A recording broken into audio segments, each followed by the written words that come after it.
Hey gang, welcome back to another video. Now if you've ever wanted all of my tombstone tips and techniques in one place, then you're in luck. In this video, I've gathered all of my favorites into a tombstone marathon where I'll cover materials, epitaph and detail carving, aging and paint, and even how to keep them securely in the ground. So whether this is your first time visiting, or you just want some company while you're building, enjoy this collection of DIY Halloween tombstone projects. In today's video, we're going to be showing some of my favorite tombstone methods using extruded insulation foam. To get started, I've cut down a 2-inch sheet of foam into a 16 by 24 inch rectangle, and I'm going to lay out some guidelines to help me transfer the design to my foam. Once I finished my sketch, I cut out the tombstone shape with a small saw and cleaned up the edges with a sanding sponge. I knew that I wanted to include some cemetery symbology on this tombstone, so I'm going to start by adding a small relief for the addition of a carving. So I searched the shop to find something that's about the size I'm looking for, and used a marker to trace out the shape. And then a final pass with a compass to make sure that it was a perfect circle. With the circle drawn, I grabbed my rotary tool with a carving bit and my homemade acrylic platform. This allows me to span a larger area when I'm removing foam without the cutting bit rocking to the left or right. I built the platform by gluing a Dremel cutting guide to a piece of acrylic with a 2-inch hole in it. I turn my rotary tool to a medium speed to keep from melting the foam, and I start to carve away the foam to create the recess for my carved embellishment.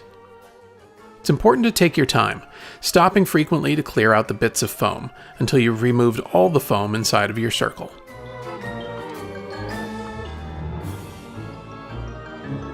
With the recess cleared out, I take a bit of Gorilla Glue to adhere the pointing finger to the tombstone and place a weight on it while it dries.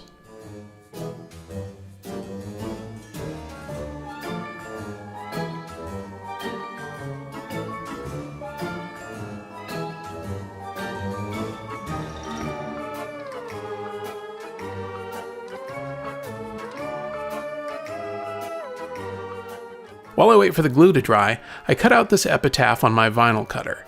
Now if you don't have access to a vinyl cutter, you could print out your epitaph on paper and trace the design onto your foam. I tape off the edges with painter's tape before lightly dusting the surface with some spray paint to transfer my design.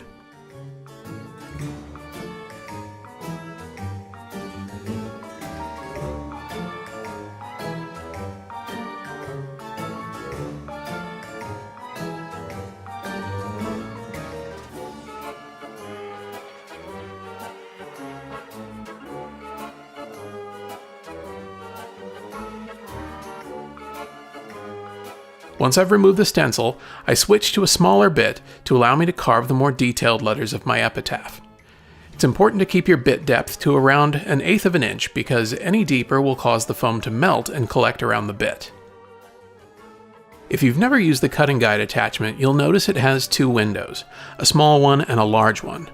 The large window is the best way to see where your bit is and to help you stay within the lines of your design. I always start in the middle of a letter and work toward the outside to help get better edges, being sure to take my time and cleaning out the bits of foam as I go.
To add a bit more age to the tombstone, I'm going to use a razor blade and a rasp to cut in some cracks and wear. I like to create a V-shaped channel with the blade and then use the edge to pick away at the foam. This helps to make the cracks look a bit more ragged and lifelike.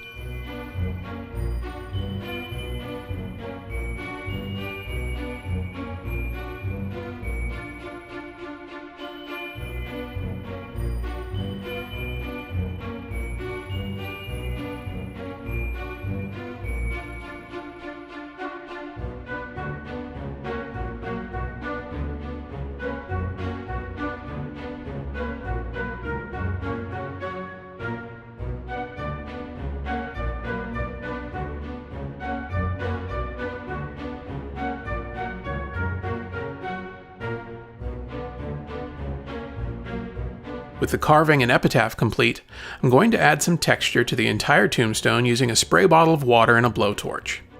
Spray down your tombstone, creating as many droplets as possible, and then use the blowtorch to melt the surface of the foam to create the texture of old stone.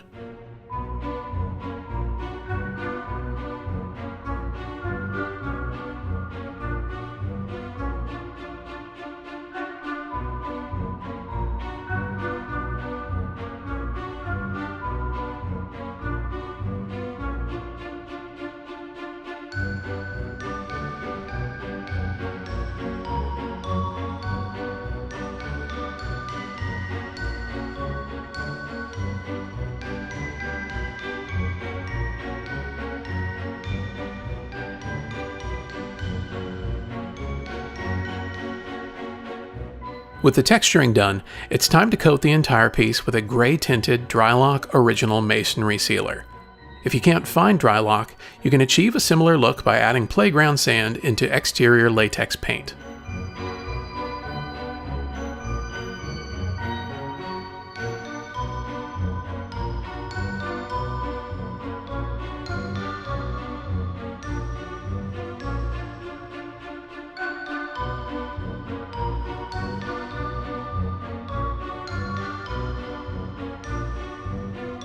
Drylock already has a sandy texture, but I like to pounce over the entire surface to create even more texture and to hide my brush strokes.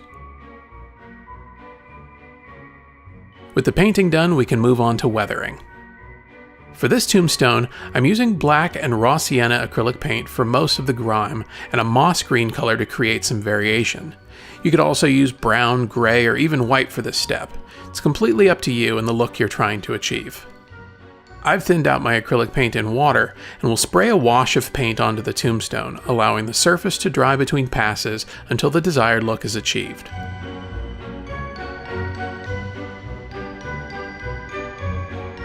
I like to keep a second spray bottle with water nearby just in case the wash is too heavy in spots.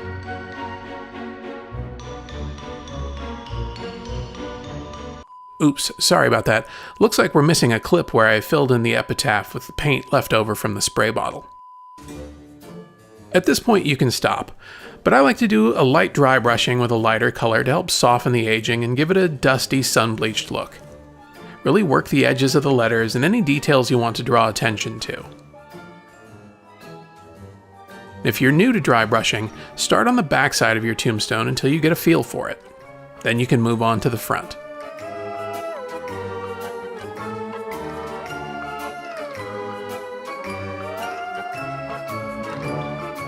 Well, that's going to do it for this video.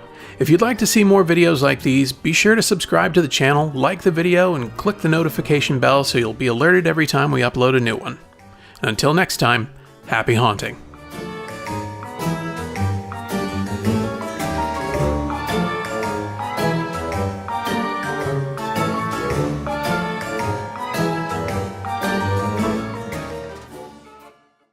Memorializing the deceased with a portrait on their tombstone is a practice whose popularity dates back to 1854, and is a great way to add some detail to your Halloween display.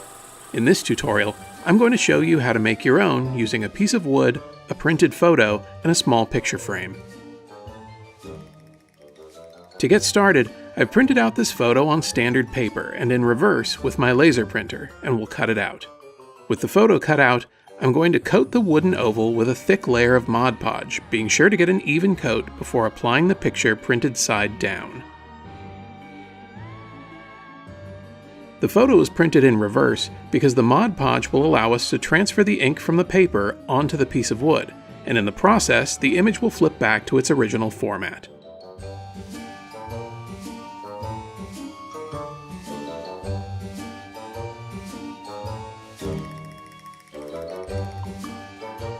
Once the picture is laid into the Mod Podge, you can use your fingers or any flat object to help press the picture into the surface of the wood and remove any bubbles, being sure not to get any of the Mod Podge onto the back side of the paper. You can also use this as a chance to center your image on the wood. When you've got your image in place, set it aside to completely dry. While I wait for the image to dry, I'm going to get started on the frame. There's many different versions of memorial portraits, but I like the ones that have a frame. Typically they're copper or brass, so I'm going to coat this frame in copper paint and add a patina wash, which gives us another opportunity to add even more detail to our tombstones.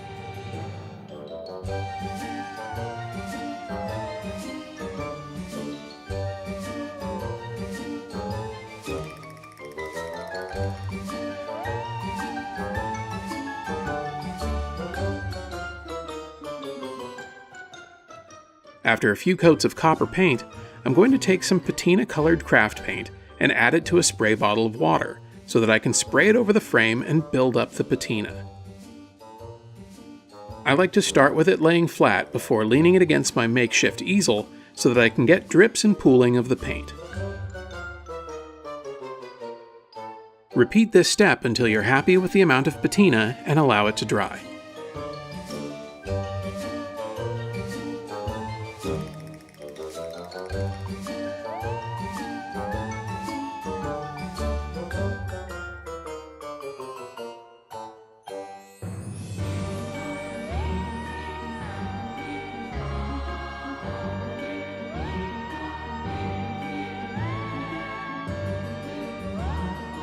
Let's set that aside and start removing the paper from our wooden oval. I'm using a sponge to completely saturate the paper until it starts to loosen from the wood. I like to use a circular motion to help release the paper and reveal the transferred image below. This step can take some time, so don't rush it or be overly aggressive. It's possible to scrub off the photo, so you'll want to work slowly.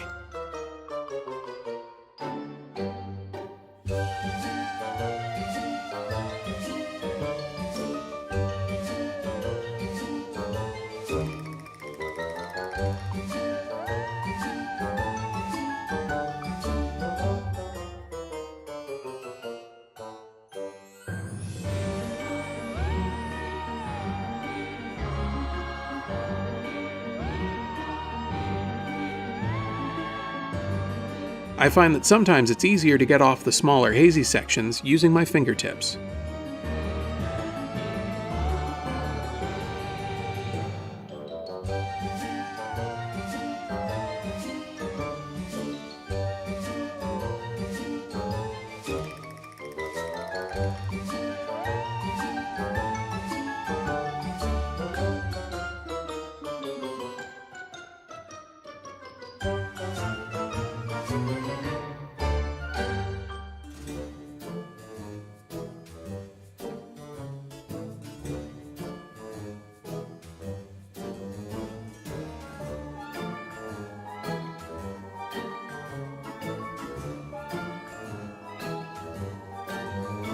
Once you have all of the paper removed and the photo is dry, give it a good coat of Mod Podge to seal in the image and set it aside to dry.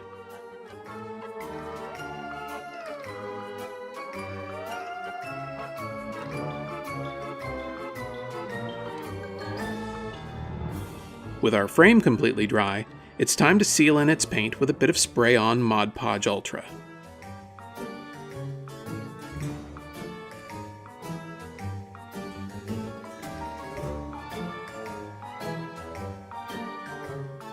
Now that all of our pieces are dry, we can assemble our memorial portrait and admire our work.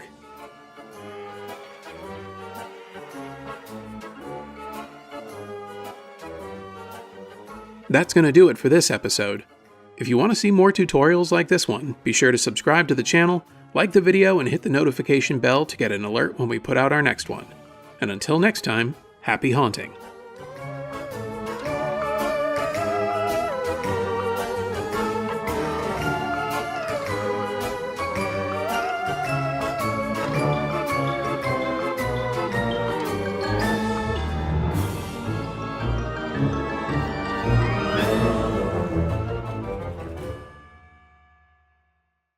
If you live in an area where wind is a problem, or you're just looking for a simple, low-profile way to keep your tombstones upright, this is the video for you. In this video, we'll be discussing our favorite way to windproof your foam Halloween tombstones. To get started, you'll need a few materials: a 1x2 or 1x3 inch piece of wood, a 3/4 inch drill bit, 20 inches of 1/2 inch PVC pipe, and two 15-inch pieces of rebar. Off camera, I measured the average width of our tombstones. For us, that's about 16 inches. Then I'll take the 1x3 and cut it down to that dimension. With the cut piece of wood in hand, I measured in 3 inches from the ends of the 1x3 and drilled out two 3/4 inch holes. I found that 3 inches of space from the edge of the tombstone allows for sufficient foam to drill into and also accommodates for slightly crooked holes. This will be our template for both drilling into our tombstones and hammering in rebar to keep the tombstones firmly in the ground. With the holes drilled, take your template, align it to the bottom of your tombstone, and mark the locations for drilling.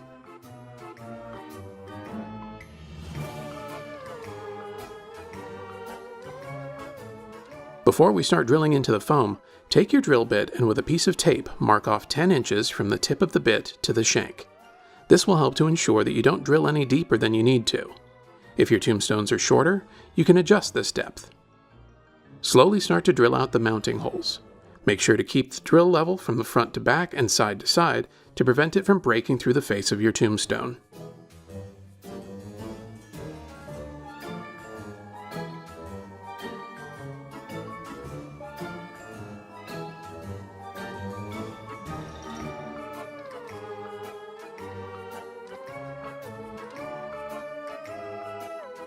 You may need to back out the drill bit and tap out the bits of foam as you go, so keep a trash can or shop vac nearby. Once you have the two holes drilled out, it's time to take the foam-safe glue of your choice and drizzle some onto the PVC pipe.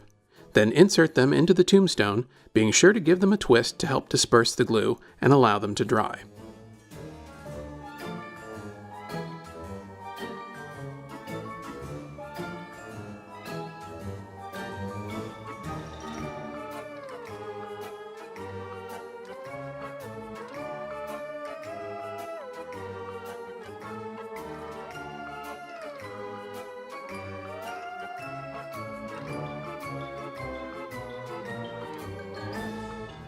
Be sure to mark this piece of wood as your template so that you don't accidentally use it for another project. Now that the glue has had a chance to dry, your tombstone is ready to be set up. Take your template, the two pieces of rebar, and a rubber mallet or hammer and pick a location to display your tombstone, using the inner edge of the holes in the template as a guide for where to hammer in the rebar. Using the inner edge helps to create additional tension when the tombstones are slid over the rebar. Slide on your tombstone and you're done. This approach, while a little nerve-wracking, is the most low-profile method we've found for keeping our tombstones in place. The PVC makes them a bit heavier and gives them a lower center of gravity. As an added bonus, this method makes stacking tombstones much easier, since there's no additional mounting materials off the back side of your tombstone. Well, that's going to do it for this video. If you want to see more videos like this one, be sure to subscribe to the channel, like the video, and hit the notification bell to be alerted to the next time we put out another video. And until next time, happy haunting!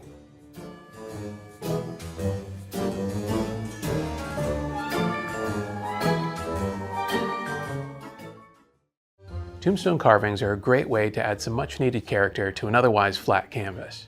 But finding store-bought appliques to fit your need are hard to come by. In this video, I'm going to show you how I took a piece of foam and turned it into a bit of cemetery symbolism. To get started, I took a 1/2 inch piece of foam and used some double-sided carpet tape to help keep it in place on my Lazy Susan. This is the best way to keep your materials secure while still giving you the flexibility to rotate it as needed. I found a photo online of the pointing finger image that I liked, scaled it up to the size I needed for my tombstone, and printed it out. Then I'll hold it in place with a few pins and trace the details into the foam.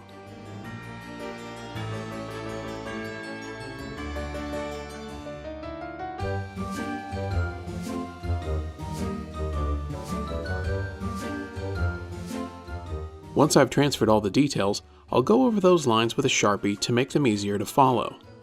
This will be my guide for all the major details that I'll follow as I begin to sand and shave down the foam into the finished piece. It's important to keep your reference image nearby to help with any of the details that you didn't trace onto the foam, like shading or textures.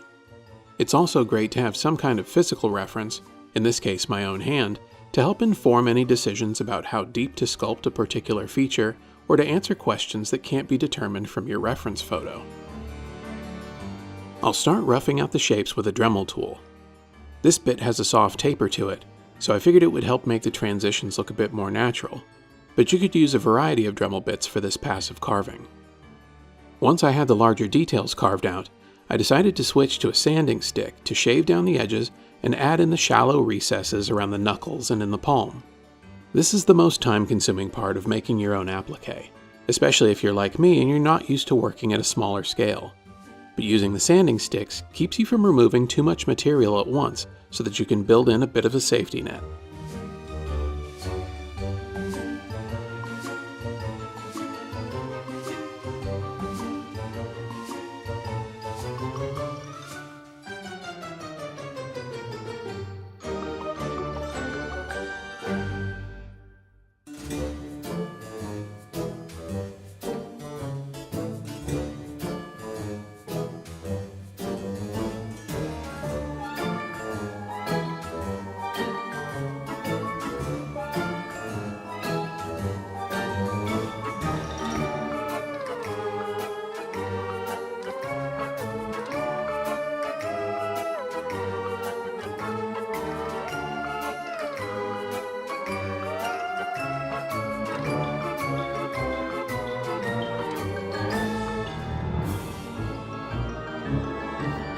To create some deeper recesses without removing too much material, I grabbed an X-Acto knife to cut the lines between fingers and pick out some bits of foam in the areas that were going to be more dimensional. You could use a utility knife or even a razor blade for this step.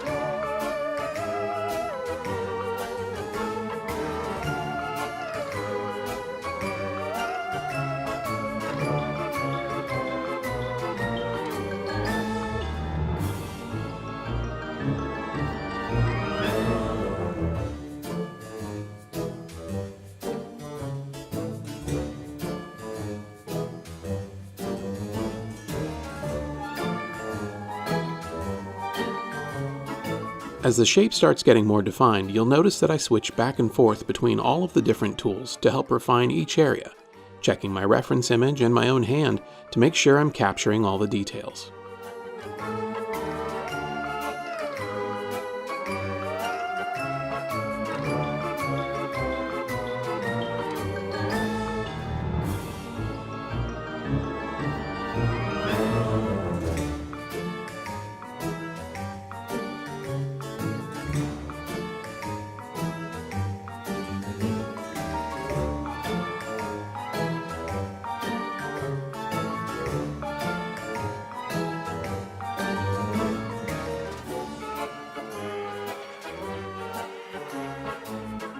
When I'm happy with the overall shape, I'll sand down the back with my belt sander to roughly a ½ inch of foam, and then I'll do some more by hand to make sure it lays completely flat.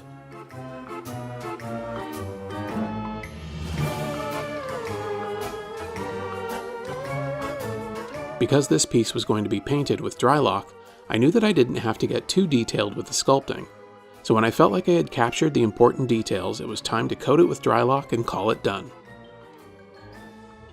As you can see, a lot of the uneven texture in my carving has been hidden by paint, and all of the major anatomical landmarks are deep enough that you can make out that it's a hand with a pointing finger. The only thing to do now is apply the carving to my tombstone with Gorilla Glue, and after some paint and weathering, the tombstone was done. Carving foam can be challenging, but if you plan it out and you take your time, you'd be surprised at what you're capable of making. Well, that's going to do it for this video. If you want to see more tutorials like this one, be sure to subscribe to the channel, like the video, and hit the notification bell to be alerted to the next time we put out another one. And until then, happy haunting!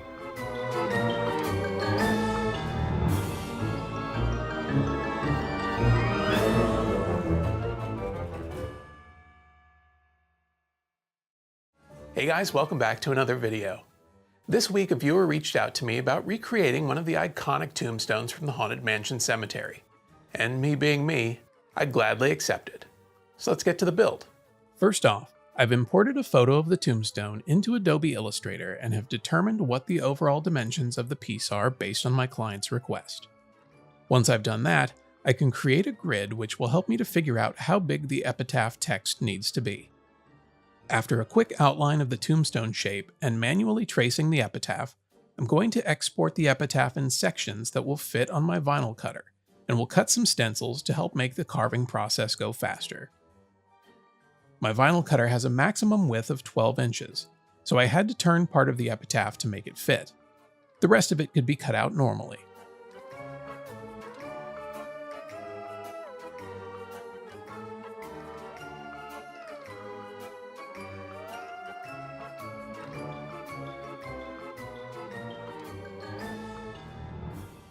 Now that I've got my stencils cut, I'm going back into Illustrator, and with the artboard set to the actual dimensions of the tombstone, I'm going to print out a pattern using the Tile Fill Pages option in the printer dialog box.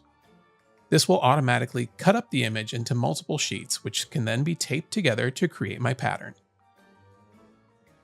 With my prints all done, it's time to tape them all together to make the pattern.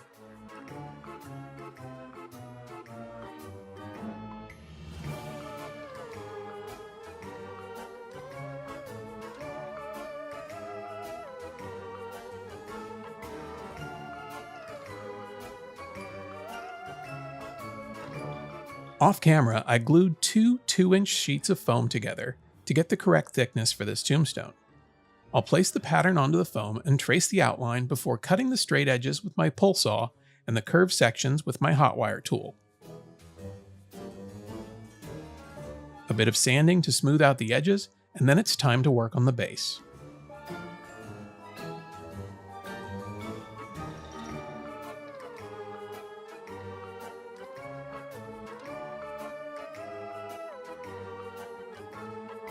I realized after cutting out the shape of the pattern that I needed to remove the wings off the bottom and instead would apply a 1-inch foam base. So I measured out the height using my reference print and marked it with a ruler. I also use this as an opportunity to lay out some of the guidelines for my stencils, but that will have to wait until after I've added on the base.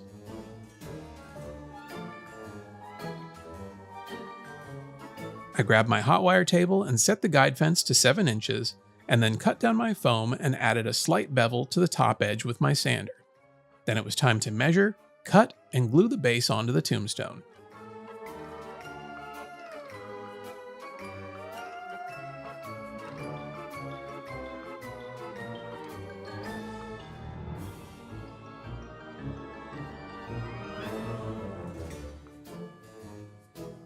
As always, I'm using Gorilla Glue to bond the foam pieces together by wetting the surfaces, applying glue, and then using a weight or skewers to hold the pieces together while they dry.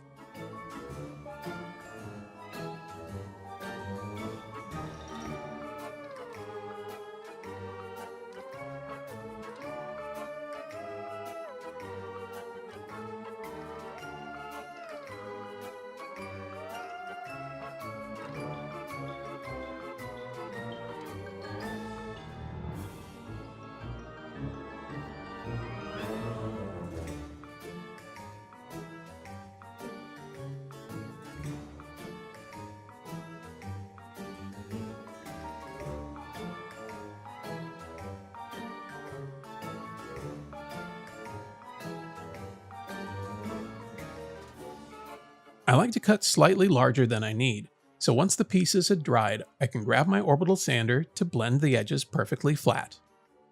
A bit of hand sanding to get into the areas I couldn't reach with the palm sander, and then it's time to apply the stencils. The first thing I'll need to do is to apply transfer tape to the stencils so that I can peel them off the backing with all of the cut pieces intact. This can be tricky if parts of your stencil won't easily release from the backing paper. Thankfully, you can use your fingernail to encourage them. Because I marked off my guidelines, it's much easier to ensure that my epitaph is perfectly horizontal. I'm also keeping my reference image nearby just to be safe. For the name, I find it easier to invert the tombstone so that I'm looking at the shape and its relation to the tombstone rather than the epitaph as a whole.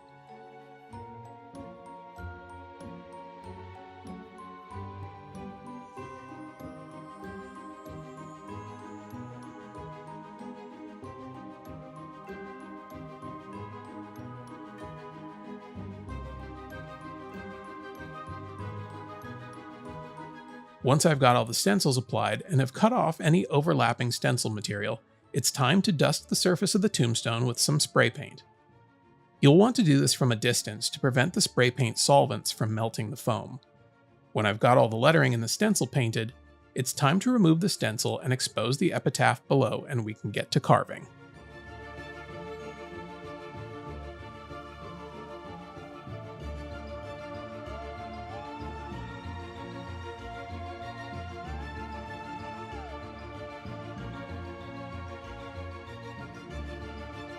As usual, I'm using my Dremel rotary tool with the 194-bit. I've modified the router cup attachment with a piece of acrylic to create a wider base so that as I pass over large areas, the tool won't dip into the carved space and cause uneven lettering. This part takes time, but your patience will be rewarded.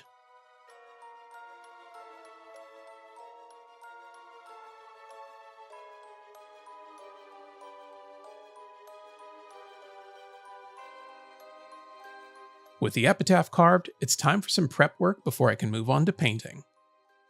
I like to use a fast-drying caulk to fill in any gaps or voids in the foam. This particular brand can be painted, so make sure whatever type you're using can be too.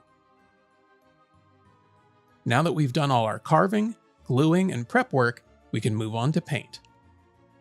The client I'm making this for had other Haunted Mansion replica tombstones in their collection, and asked that this one's paint job match their existing tombstones.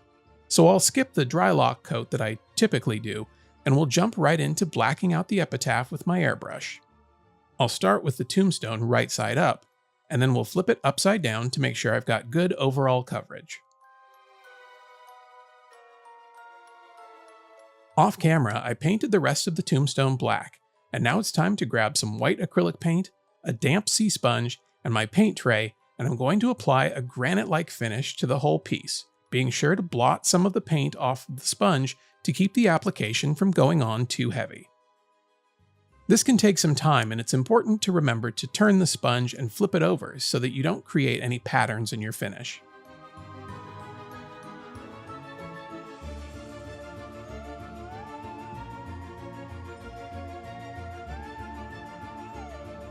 I like to rinse out my sponge along the way when I see that the paint is starting to go on in more dense blotches. Removing the soaked-in paint will help give the sponge back some of its texture. Plus, the extra moisture will help with blending your paint. After covering the entire tombstone, it's time to blend the texture created by the sea sponge by applying a bit of gray acrylic, thinned out with window cleaner and applied with the airbrush. I'm looking to minimize the drastic contrast between the black and white paints, which I could have done with the sea sponge, but the airbrush will make quick time of it.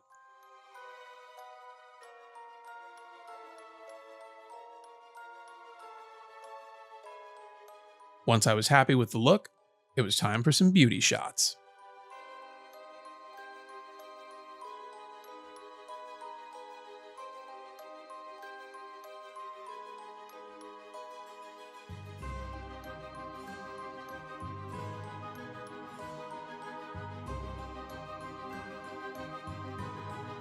Well, there you have it.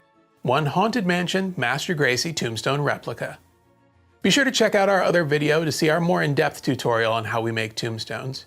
And be sure to like and subscribe if you haven't already, but most importantly, go make something.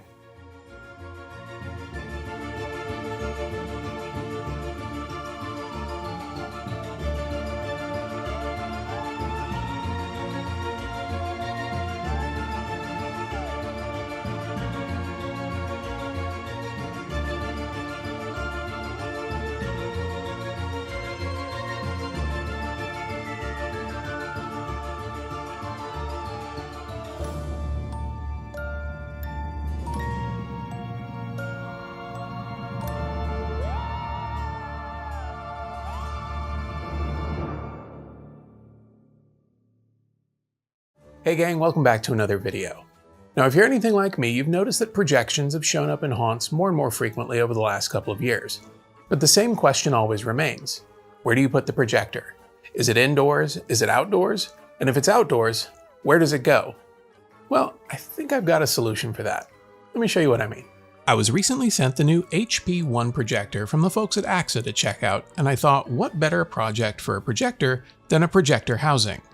So to get started, I'll figure out the dimensions of the tombstone.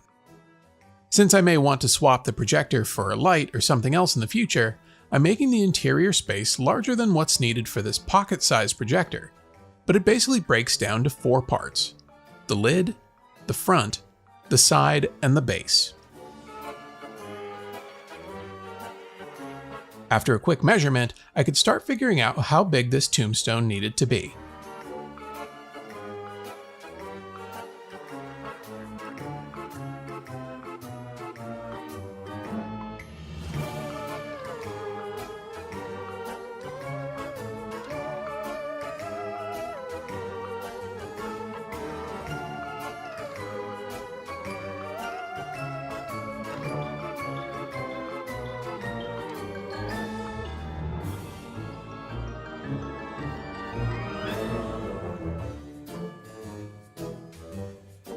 With my measurements in hand, it was time to cut down my XPS insulation foam and test fit for any mismeasurements before I give the foam a quick sanding to flatten all the edges.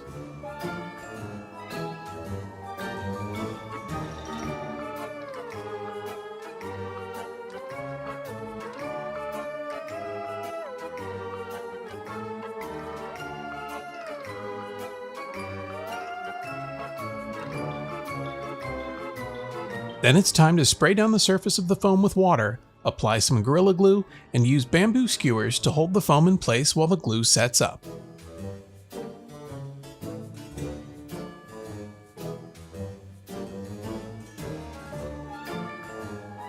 While I wait for the glue to fully dry, I'm going to use my palm router to add a decorative edge to the base of the tombstone. This is one of my favorite tricks to help give your tombstone a more interesting look. It's not only a nice decorative touch, but it really helps to break up the hard edges and makes it look more realistic.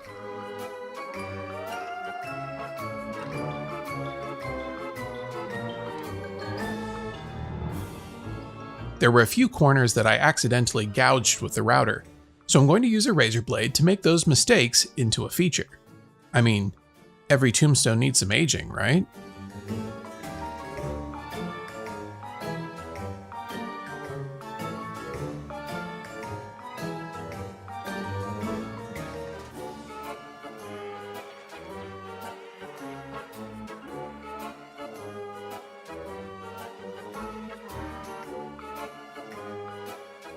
With the detailed edge done, I'll add on the top, and once it's dried, I'll take my palm sander to the front edge to make it flush with the front.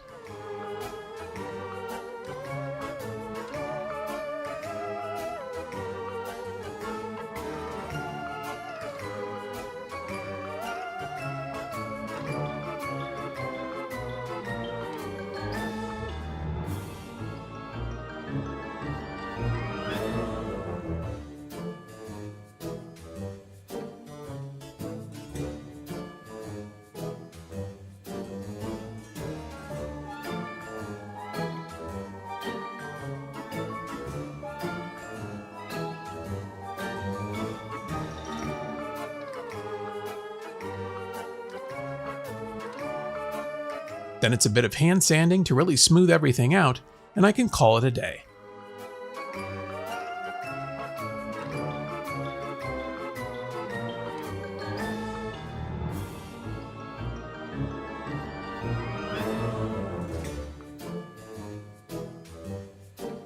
Now that it's had overnight to dry, I'll give it a quick look over, and then it's time to give some texture with water and a propane torch.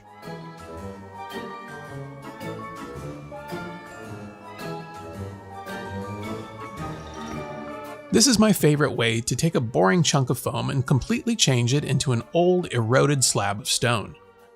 Just spritz water over the entire surface. You're looking to create as many droplets of water as possible, and then take your torch and quickly move it across the surface of the foam to create a stone-like texture.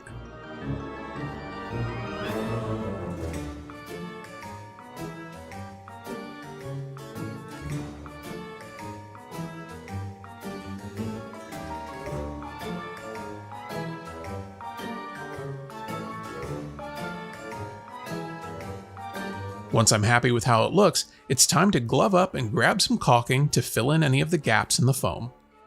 You can build up any areas where the gaps are bigger or deeper, just allow it to dry before applying additional layers of caulk.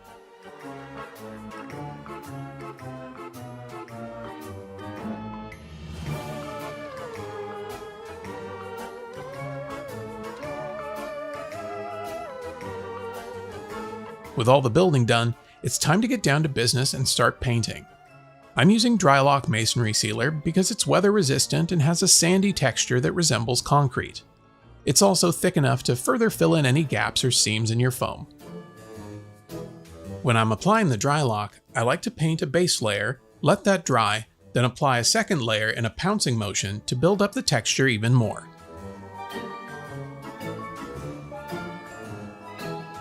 Now while we wait for the paint to dry, let's check out this little projector. So Axis sent me their new HP1 projector to check out because it's geared towards haunters. It's got all of the connection types you could need, plus a micro SD card reader if you want to use your own files.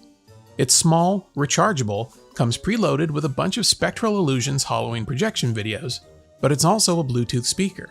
So no more buying a projector just for Halloween use. Now you've got a reason to use it off-season too. Now let's talk about the epitaph. Off camera, I designed and cut this plaque on my Glowforge, but it's going to need a much more interesting paint job if it's going to be added to this tombstone. So I grabbed a few colors of spray paint to create a rust-colored base, starting with a brownish orange.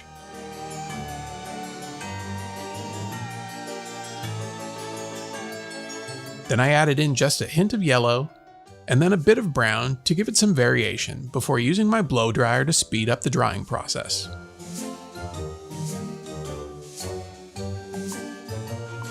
Then it was on to another favorite technique of mine, using salt to create a stencil.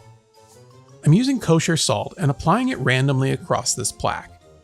When I spray my top color over it, whatever's covered by the salt will remain the rusty base color. So after a bit of bronze spray paint and some help from my blow dryer, it was time to brush away all the salt to expose the rusty base layer below.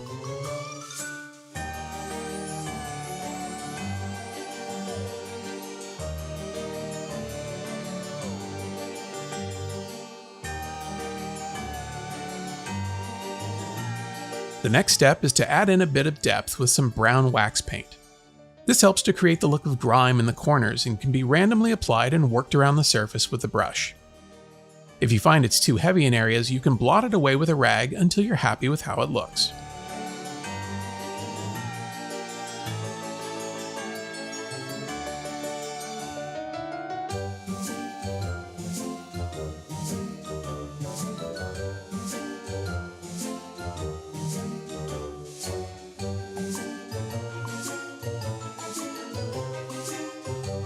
To bring in a bit of contrast, I'll be highlighting the raised lettering and edge band with a bit of gold acrylic paint.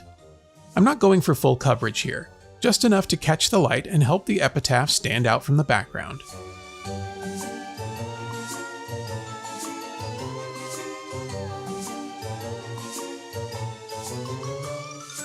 If using a brush isn't your thing, apply a bit to your finger and gently rub it across the lettering.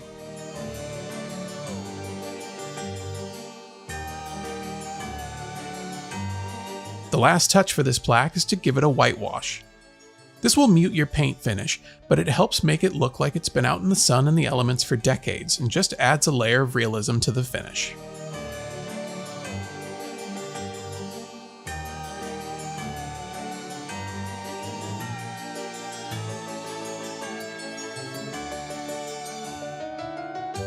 Now let's get back to the tombstone.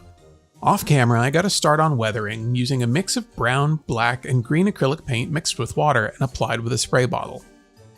I'll apply multiple layers, letting it dry between coats to build up that really old, grimy appearance. And once everything was dry, I attached the plaque to the tombstone with a bit of Gorilla Glue and set it out for a quick glamour shot. This combination of stone and metal helps to give some variety to our collection of tombstones, and the fact that it hides a projector at the same time is a win all around. Now let's check out the projector.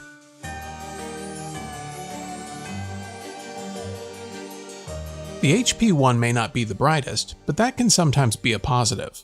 especially if you're looking to add a subtle effect to your haunt. Regardless, this little projector speaker would make for a great addition to any haunt, especially when you're looking to add that little extra something to make visitors wonder, how'd they do that? Now I know a tombstone may not fit for every application, but hopefully this video helped to open your thought process up about different ways you might be able to hide a projector in plain sight. Well, that's going to do it for this one. Be sure to like and subscribe if you haven't already, but most importantly, go make something.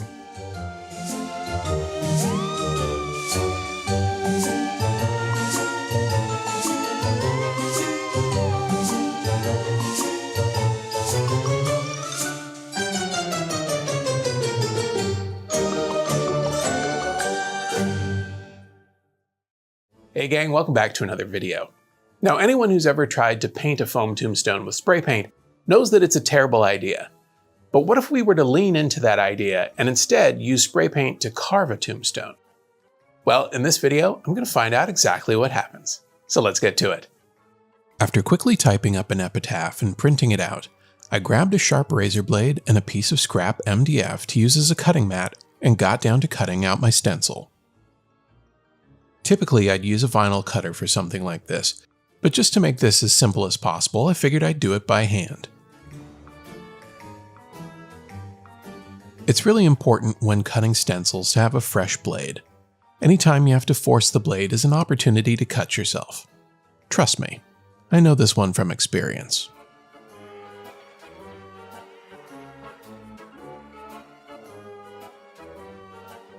Now that my stencil's cut, it's time to bust out the repositionable spray adhesive. I'll apply a few light coats and then give it the suggested 3 to 5 minutes before applying it to my foam board.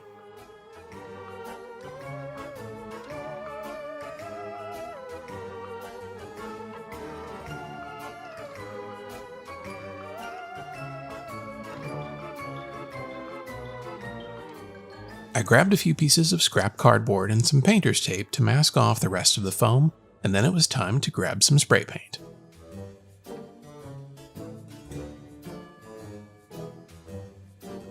You're looking for a medium-heavy coat of paint, since the solvents are what cause the foam to melt, so there needs to be enough to start that reaction, but not too much that it creeps underneath the stencil and causes the lettering to lose their definition.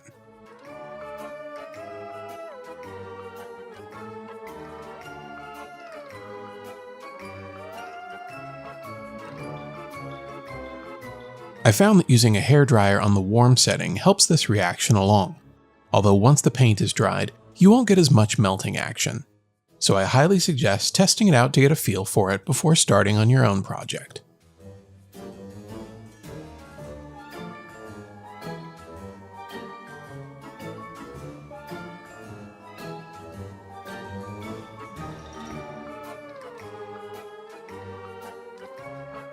When it looks like the reaction has subsided, you can peel away your stencil and get a good look at your lettering.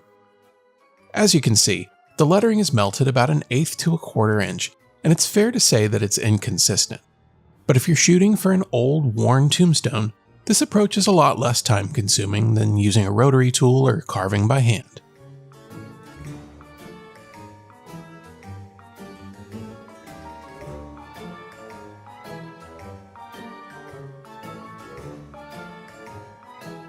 It was at this point that I was curious to see if I could use it for more decorative elements. So I drew out some lines on the outer shape of the tombstone and then created a scalloped edge with the help of my roll of painter's tape.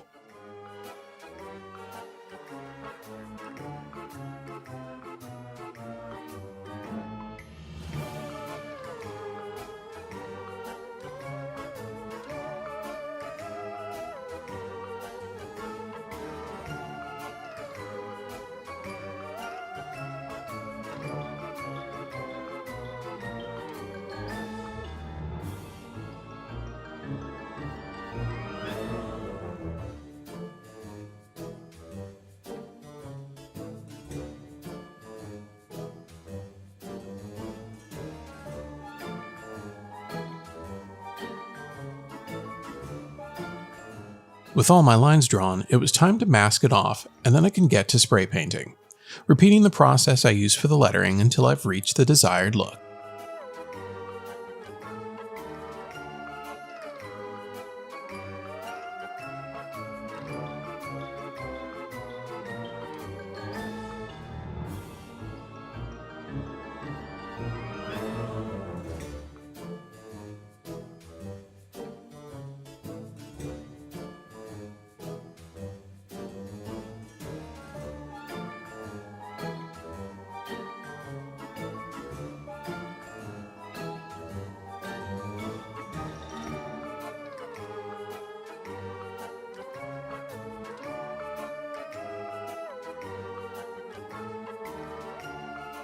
A bit more paint and heat is necessary, and I can remove the masking to see how I did.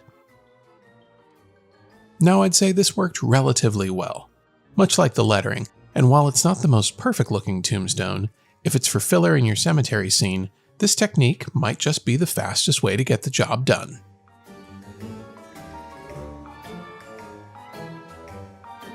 Now, while this tombstone is not going to win any awards, if you're looking for some filler and you're short on time, I think this is a pretty reasonable approach.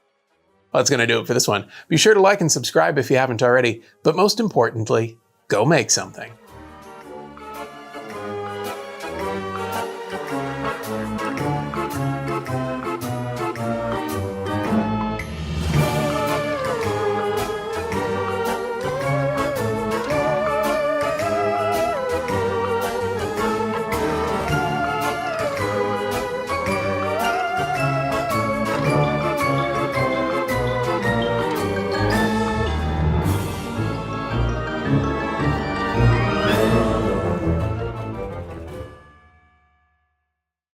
Hey gang, welcome back to another video.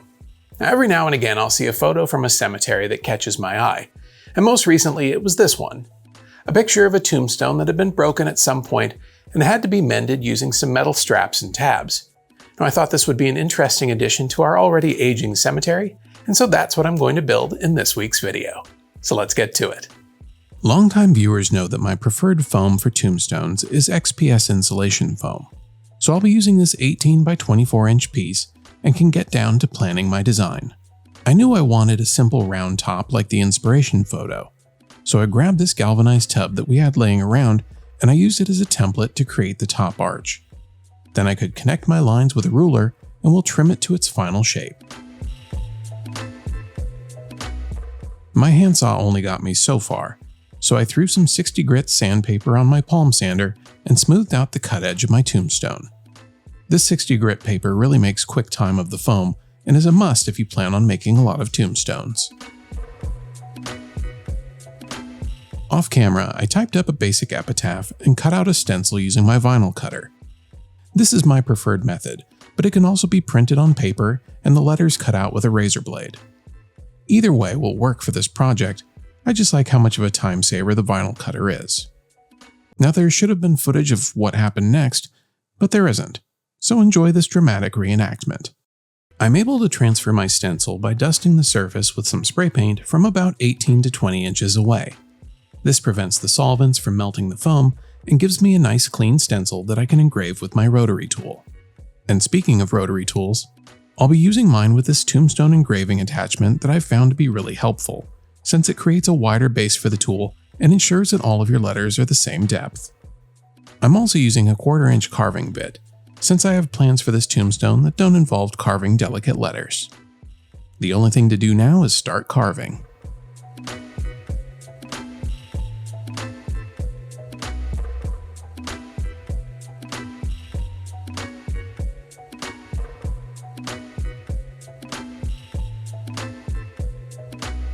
Once the epitaph is carved, I'll take a bit of sandpaper to the surface to clean up any edges and then brush off any dust.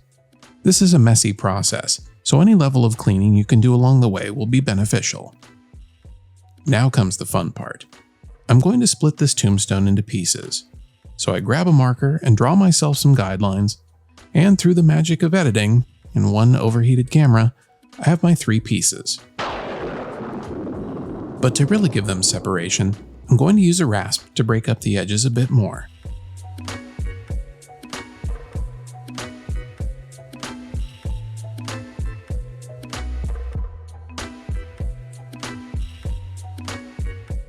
With everything looking a bit more distressed, it's time to glue it all back together, and for that I'll be using some Gorilla Glue. I'll spray down the glue surfaces with a bit of water before applying the glue. Then I can use some bamboo skewers to hold everything in place while it sets up.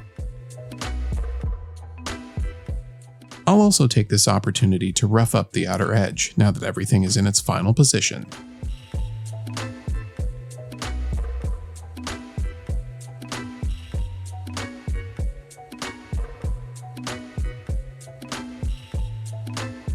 Once the glue had dried, I wanted to add some more age to the tombstone, so So I grab my spray bottle of water and wet down the surface before switching over to a propane torch and using it to create some organic texture. The way this works is that the beads of water protect the foam from the flame, and only the dry areas melt when grazed by the torch. The key is to keep the flame moving at all times and don't stay in one place for too long.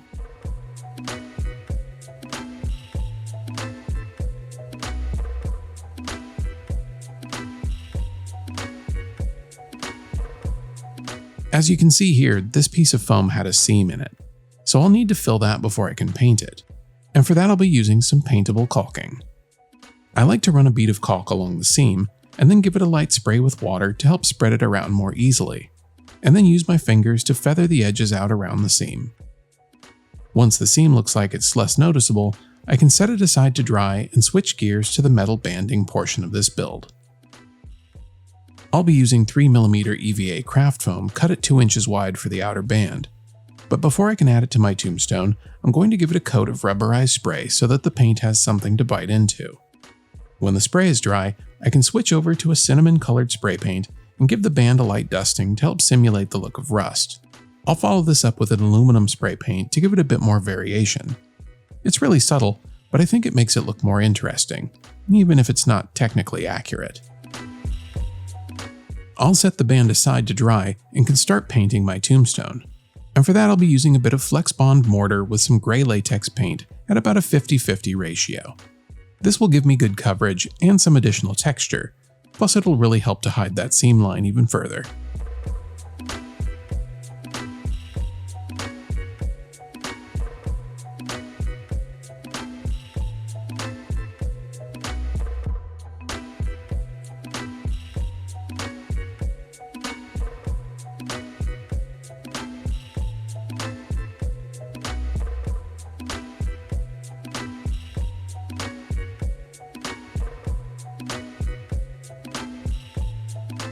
And after a quick bake in the sun, my tombstone is dry and I can get to applying the fake metal banding and some additional tabs to help complete the look.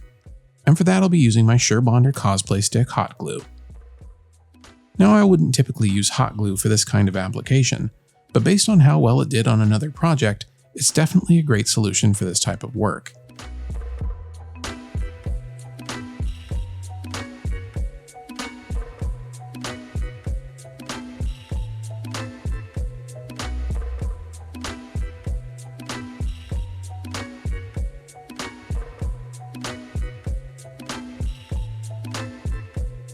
I'm also going to grab some of these hot glue bolt heads that I made in another video, and we'll apply them to the tabs to give it a more industrial look that helps to sell the idea of the band holding this tombstone together.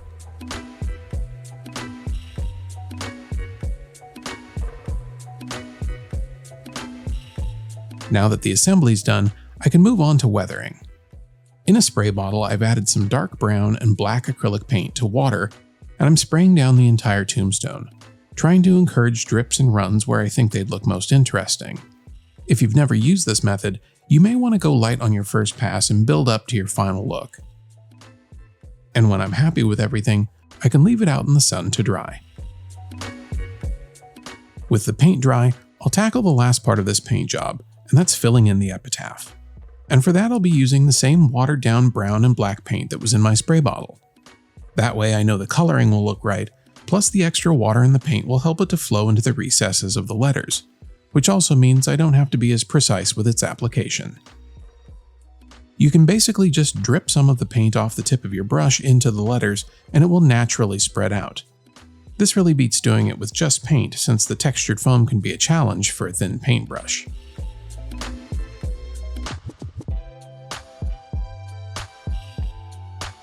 The last thing I'll do to this tombstone is add a bit of mossy green to accentuate the cracks by alternating between paint and water. This will help to blend the color a bit more since it's pretty bright, but in the dark, it'll really look the part. If you wanted to take this a step further, you could glue in some Model Maker's grass flocking to give your moss a bit more texture. But for me, I think this is good enough.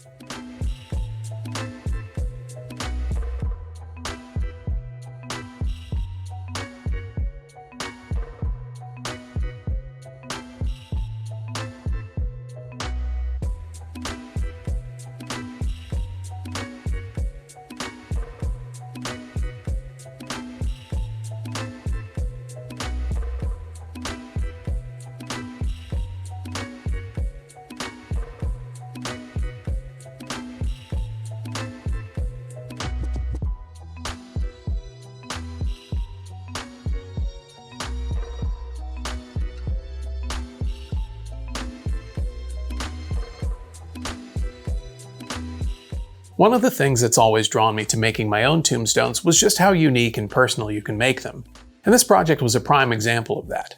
Now hopefully this video has helped to demystify the process, and you'll use some of the things you've learned to bring your own creepy creations to life. Well, that's going to do it for this one. Be sure to like and subscribe if you haven't already, but most importantly, go make something.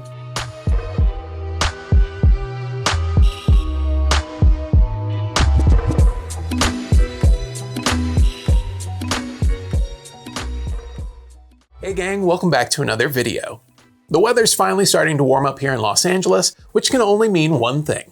It's time to start working on Halloween projects. So join me for this Halloween how-to as I turn insulation foam into realistic tombstones, perfect for your yard display or haunted house. The first step for any tombstone is figuring out the epitaph. This one was provided to me along with an inspiration photo, so I've just got to figure out how I want the text laid out. I like using Adobe Illustrator for this, but you could use any word processor app. Once I've got my layout finished, I'll export it to my vinyl cutter software to create a stencil. This is the method that I like to use because it's a lot faster and I'm always looking for efficiencies. But you could also print out your epitaph on paper and make your own stencil. Or skip the stencil altogether and use your printout to trace your epitaph onto the foam. Once my stencil vinyl is applied, I can get to painting my stencil. I'll be using spray paint, which is typically a bad idea since the solvents will melt the foam. But if you paint from a distance and in very light passes, the solvents will evaporate before the paint hits the foam, and you can use it to transfer your design. With my epitaph painted, I can get to carving out my design. And for this, I'll be using a rotary tool and my carving base. This base plate is something I made for myself a few years back. I found that it's extremely helpful in keeping the rotary tool perpendicular to the foam by stabilizing it as you slide it across the surface. Plus, the adjustable collar helps to guarantee consistent carving depth.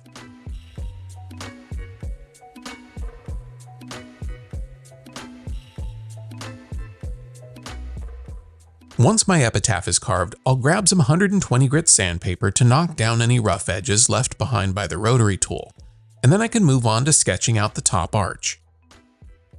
The reference photo I was given had an arch along the top, so I'll be fabricating one from a scrap of 1-inch foam, and once I finalize the design, I can use a hot wire tool to cut it out.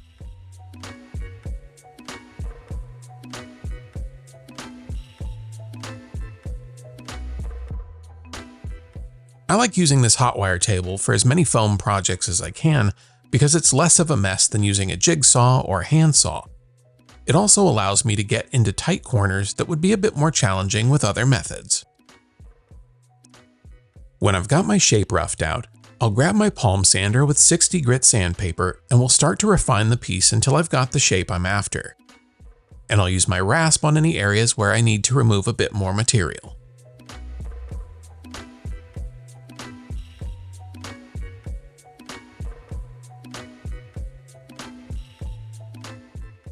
Now that I've got my arch squared away, I'll grab some glue and we'll get to attaching it and can set it aside to dry.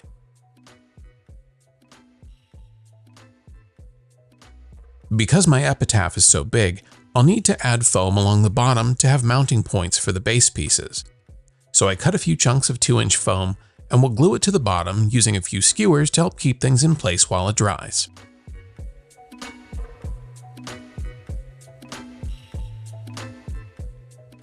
Once the glue was dry, I could get to adding on the base foam pieces. I marked the center on both pieces to help with alignment, and then placed a few weights on the foam to keep everything in place while the glue set up. I repeated this step for the back and sides, and the following day I could trim off the excess foam and blend all the seams with my palm sander. This 60 grit paper really cuts through the foam and makes quick time of this step. One of my favorite tricks to making foam tombstones look more realistic is to add decorative profiles to elements of the prop. In this case, I'm using my palm router with a roundover bit to give the base a bit more visual interest. The downside is that this can be very messy, but it's totally worth it.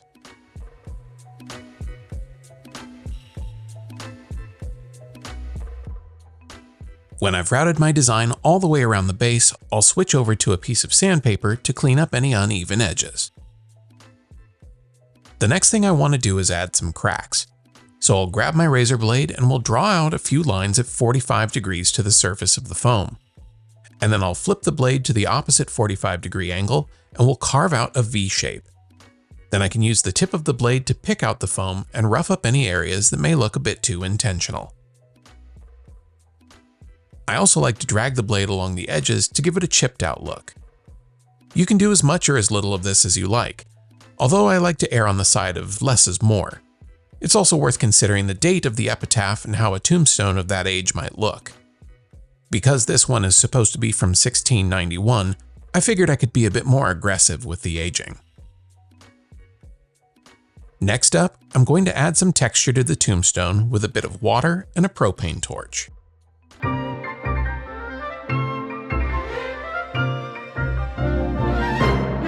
For this effect, you want to create as many small water droplets as possible on the face of the tombstone. These droplets will protect the foam underneath them from the heat. The dry areas will slightly melt as you pass over them with the torch, which creates the texture. This is definitely something you'll want to get a feel for before doing it on your nearly finished props. But it's a total game changer in how the foam looks, especially once you get to painting and weathering. Before I can get to that, I like to fill all of the seams with paintable caulk. This helps to make everything look like a solid piece and prevents any unwanted moisture from collecting between the pieces of foam. Now that everything has had a chance to dry, I can get to painting. I had this can of masonry sealer, but it's white, and that's not going to work for this project. But thankfully, it's latex-based, so I can use acrylic paints to tint it. I'll add a bit of brown and black acrylic paint to the can, and we'll mix the paint until the color is consistent, and then I can apply it to the foam. Whenever I paint tombstones with masonry sealer, I like to go heavy around the areas where there's no carvings and light in the areas where there are. That way I'm not filling in the epitaph with paint, which will then make them harder to read. I also like to use a pouncing motion to keep from leaving brush strokes. It's probably not something that people would notice from 10 feet away, but I'm that guy who likes to overthink the small details, so take it with a grain of salt. I'll give the entire tombstone 2 coats of paint and then I'll set it aside to dry.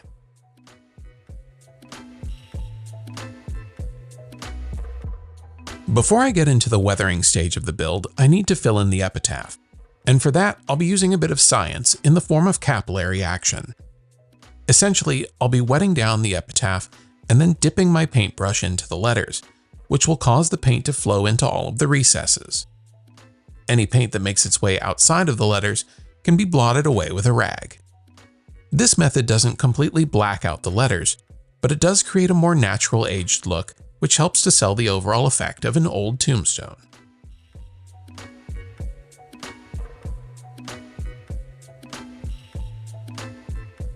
Once I've filled in all of my design, I'll fill in the crack and add a few dark spots around the face of the tombstone with the black paint I used for the lettering.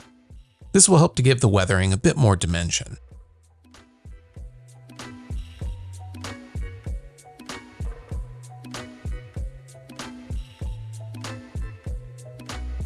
And speaking of weathering, now that my epitaph is dry, I can mix up my acrylic paint wash and get to spraying. If it's hot outside, you'll want to start by wetting down your tombstone with water to help the paint mixture spread and flow more evenly. This will also help to keep it from drying out too quickly. This wash is roughly 1 part brown acrylic, 1 part green acrylic, and 10 to 15 parts water, and it will get applied to the entire tombstone. Any areas where the wash is too heavy or isn't running down the face of the tombstone will get a quick spray of water to help it along.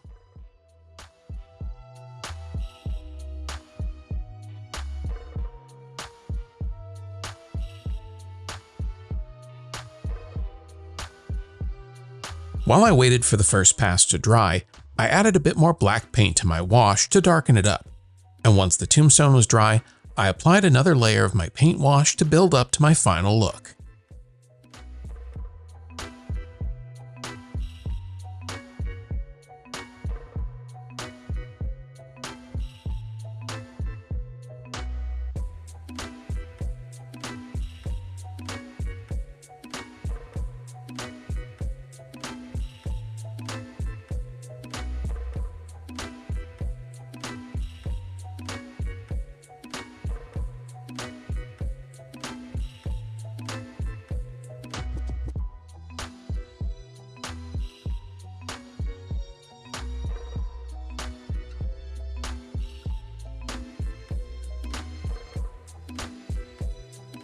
Now this tombstone will be heading off to a subscriber's haunt, but hopefully these steps will inspire you to create some of your own tombstones for your Halloween display.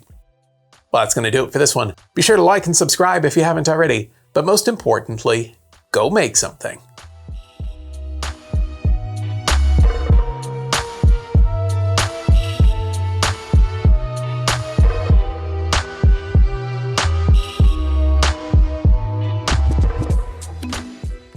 Hey gang, welcome back to another video. Now as a haunter from Southern California, the idea of moss or lichen seems completely foreign. But as a haunter who spent a fair amount of time in East Coast cemeteries, it's an absolute necessity for any tombstone or monument. So in this video, I'm going to show you a quick and easy way to add dimensional lichen to your props. So let's get to it. As someone who's always looking for easy ways to give my tombstones a more realistic or organic look, the idea of adding lichen has been at the top of my list. But I've never really thought about how I'd accomplish it. Now I could just use paint, but that didn't seem quite right. It needed to have texture and volume. And after considering a variety of methods to create the texture in lichen, I landed on what's becoming somewhat of a frequent medium on this channel, acrylic modeling paste.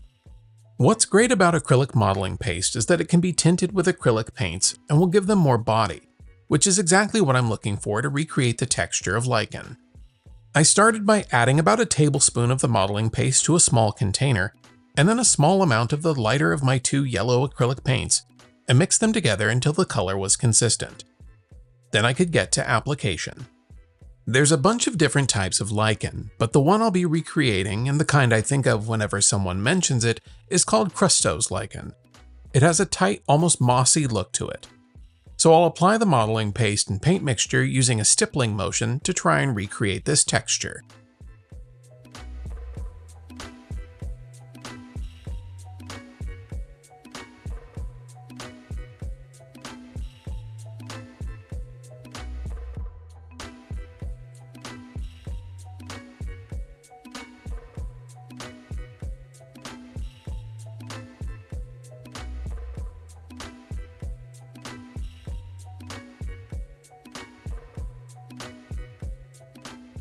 It's a pretty warm day when I'm working on this, so the acrylic paste is drying quickly, which will allow me to bulk up the areas I've already painted to give it even more dimension. While I'm painting, I'm trying to make it as random as possible, using reference photos to help guide the shapes and clusters. It's really helpful and is a deterrent from creating patterns in the application, which is something we all do whether we realize it or not.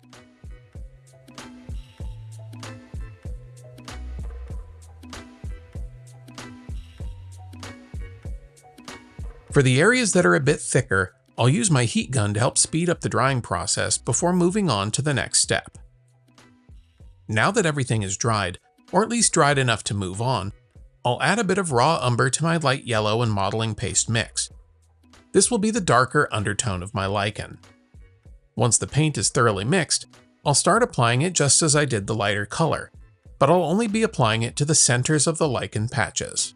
Since lichen tends to be thicker towards the middle, its coloring is slightly darker than the edges, so this darker yellow color will help to give these patches a bit more depth once I apply the final color.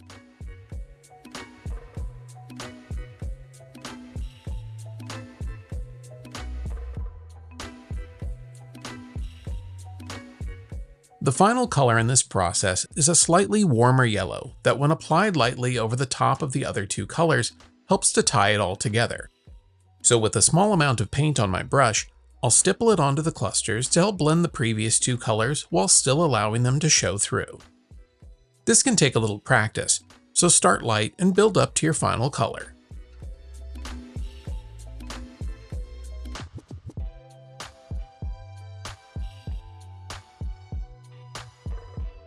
And once I felt like I had a good feel for the technique, I added lichen to the rest of the tombstone, and then this one was done.